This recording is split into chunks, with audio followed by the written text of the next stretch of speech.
When speaking about injustice, we are used to hearing of two actors, a victim and a perpetrator. Just after the Jewish Holocaust and the Second World War, thanks to Raoul Hilberg, we began to speak of three actors, no longer just victims and perpetrators, but also bystanders, those who stood by and did nothing while injustice occurred. When speaking about injustice in the South African context, there are still problems with only having these three labels, and with the labels themselves. Firstly, very few people like to call themselves victims. They say it makes them feel weak and disempowered.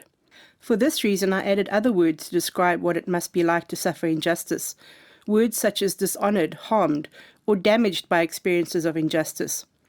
When it comes to the label perpetrator, few people are brave enough to own up to committing injustice, and few people could be said to have directly committed an injustice. In the South African context, people like Cecil John Rhodes and H.F. Verwoerd are easily recognized as being perpetrators of injustice. But under colonialism and apartheid, most people merely followed unjust laws in South Africa.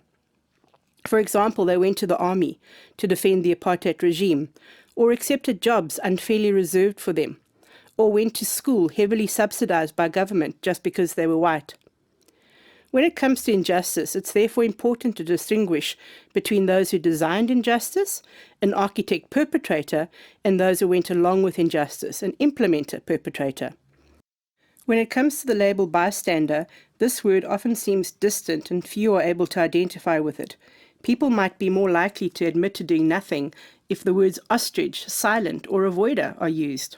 But even adding these new descriptions still does not allow everyone in South Africa today to locate themselves in the conversation about injustice. I'd suggest that two new categories are needed. The first is that of resistor, those who opposed injustice then and those who still oppose injustice today.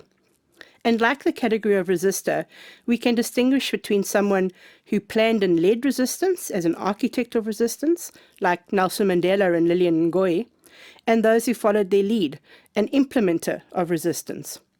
The second new category to add is that of beneficiary, those who benefited from injustice, although they may not even have been alive at the time. Beneficiaries may also include those who benefited from resistance to injustice or redress because of injustice. There's lots to discuss about this point, I'm sure. However, just changing the triangle to a pentangle and adding new words to describe each category gives more people an opportunity to locate themselves and join in the very important conversation about injustice, and therefore also a conversation about restitution.